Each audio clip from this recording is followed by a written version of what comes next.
sejahtera, Wanakem Tajahau. Saya Suman Sibam kembali lagi dari channel Kita Rakyat Malaysia. Ya, hari ini saya kembali dengan isu berkaitan dengan politik ataupun krisis politik yang jadi baru-baru ini. Ya, terlebih dahulu saya ingin mengucapkan tahniah kepada Datuk Seri Ismail Sabri Yaakob kerana telah menjadi Perdana Menteri yang ke-9 Malaysia. Tahniah diucapkan.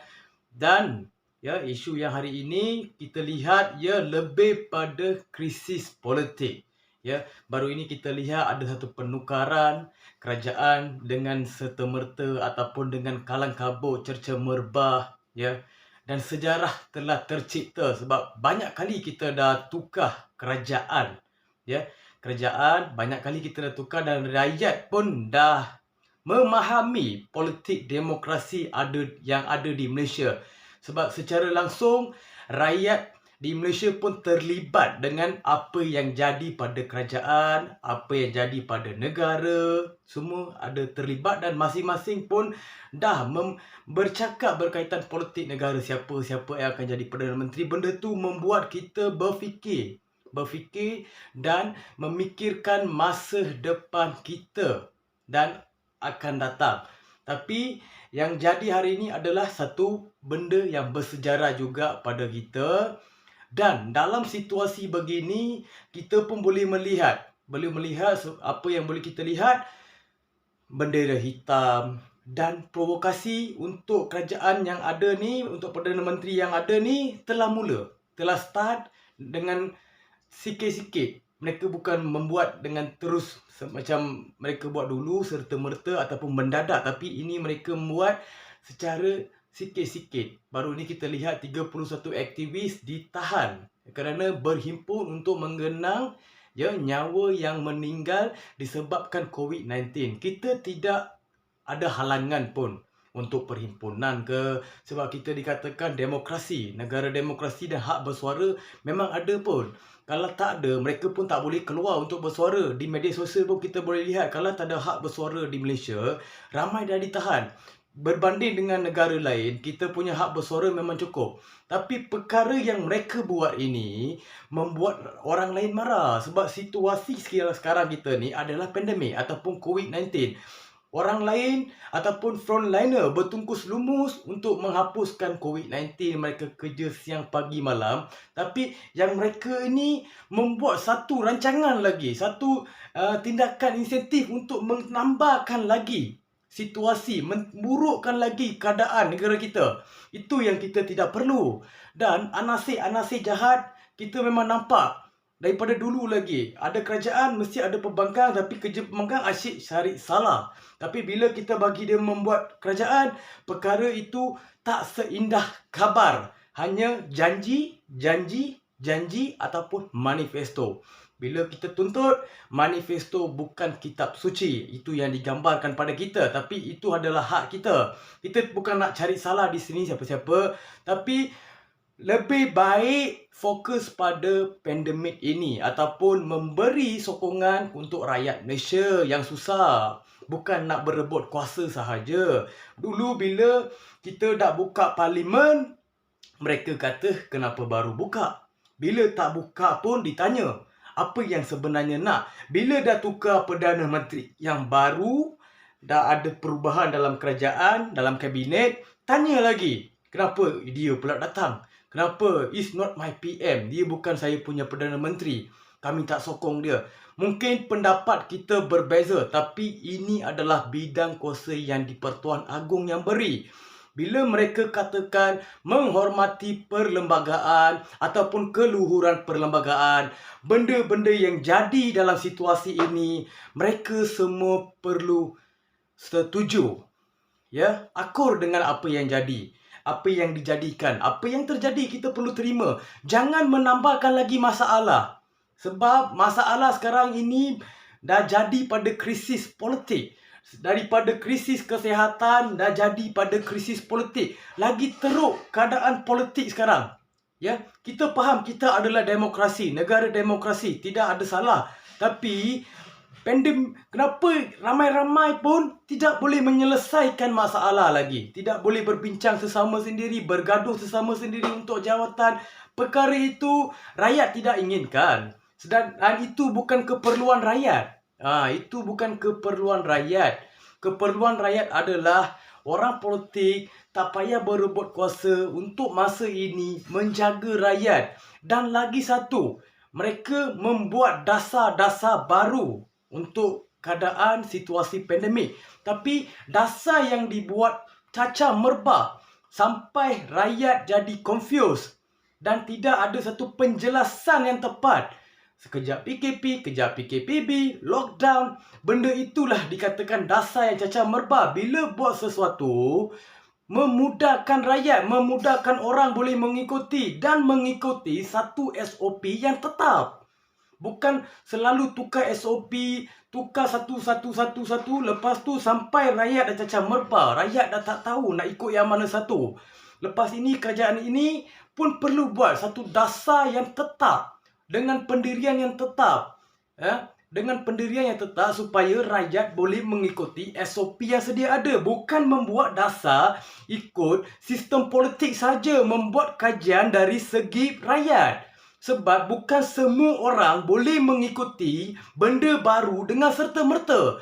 Bila dikatakan norma baru, kaedah-kaedah ataupun dasar-dasar baru akan wujud. Tetapi buat step by step, flow by flow. Sebab bukan semua orang boleh ikut serentak.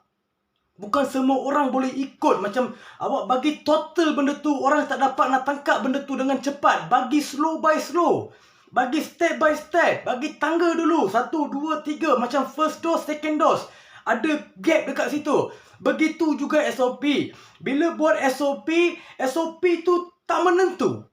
Kita nak satu benda untuk daripada kerajaan baru ini, bagi satu SOP ataupun satu kaedah untuk diikuti dengan tetap. Dengan satu formula. Bukan pelbagai formula. Membuat dasar dengan keadaan rakyat, bukan dengan keadaan politik. Faham? Bukan ikut awak punya kepentingan. Dan politik kepentingan untuk masa ini kita dah nampak di mana ada kepentingan masing-masing. Kita dah nampak benda tu dengan jelas dan rakyat boleh menilai masa PRU yang akan datang. Kita akan lihat apa yang akan datang. Kita boleh menilai di situ. Kita bagi mandat. Tapi mandat yang diberi tidak dikembalikan balik. Lepas tu banyak mereka buatkan teori konspirasi terhadap kerajaan ini, kerajaan itu, nak buat perbandingan dengan kerajaan. Masa ini tidak sesuai sebab keadaan yang berbeza. Bila kamu kata kerajaan hutang banyak duit, sebab apa hutang banyak duit? Keadaan yang ada sekarang ni tak seperti keadaan yang lain sebelum ini. Sebelum ini kita tak ada penyakit COVID-19 ini, tapi sekarang kita dah ada, mestilah ada perubahan. Dan di sini satu dunia mencari formula untuk menyelesaikan masalah ini. Kita kena faham di sini, bukan nak mengutuk, nak menjatuhkan kerajaan, nak menjatuhkan orang punya martabat, bukan nak bergaduh pasal jawatan. Ini bukan masanya. Lepas pandemik kamu nak bergaduh pasal jawatan, tempat kedudukan di kerajaan, tidak ada masalah. Tapi untuk masa ni, rakyat tidak perlu politik kepentingan ataupun politik yang dimainkan sekarang. Orang ni cakap Perdana Menteri ni tidak boleh disetujui. Apa tak boleh setuju. Ini tak boleh. Itu tak boleh. Sebenarnya apa yang diperlukan? Sebenarnya apa yang perlu buat? Apa yang dinaknya dia? Apa yang dia nak? Selalu tunding jari dengan orang lain, mencari masalah saja. Dan masalah tak ada selesai. Di sini kita perlukan solution. Penyelesaian masalah. Bukan penambahan masalah. Bila kita lihat di krisis politik ini, ada yang ditambah adalah masalah. Dia orang tambahkan masalah saja, tapi tidak ada penyelesaian untuk masalah. Adakah patut kita tukar kerajaan lagi, lepas ni tak suka, tukar lagi, tukar. Sampai ke sudah masalah pandemik tidak ada penyelesaian yang baik. yang baik. Kita tak akan jumpa masalah yang dia punya perkara ni selesai dengan baik. Ya. Ini yang saya nak nyatakan kepada rakyat, ya, sebab kita dah nampak benda tu. Kita dah boleh menilai, ya. Semua orang akan cakap benda yang sama sahaja sebab mereka ada kepentingan.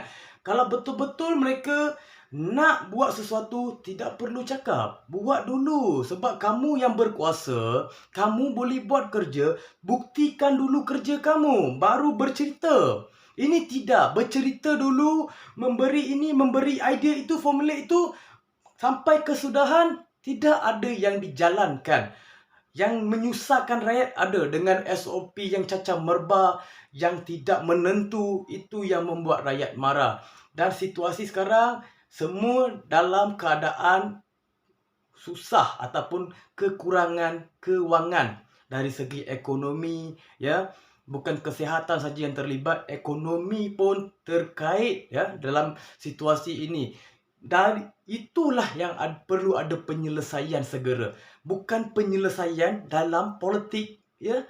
Dalam politik negara perlu ada penyelesaian dalam masalah rakyat ataupun masalah ekonomi, masalah sosial, masalah banyak. Lepas ni masalah bunuh diri, itu yang perlu dititik beratkan. Bila kamu fokus pada politik sahaja, masalah-masalah yang kamu nampak kecil akan menjadi besar dan akan memberi satu masalah pada negara kita. Seperti social life kita tak boleh berjumpa, kita tak boleh nak berkawan. Benda tu takkan terkawal.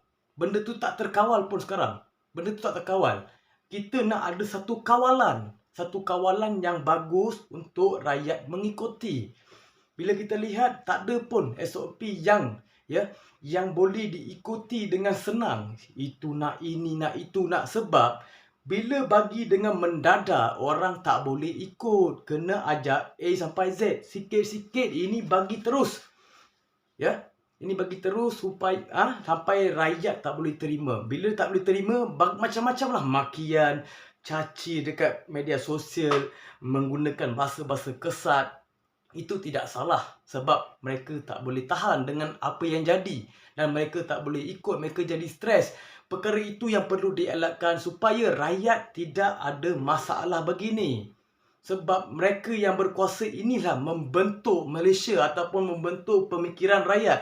Tapi bila mereka yang ada jawatan ataupun berkuasa pun berebut jawatan, macam mana pula dengan keadaan rakyat?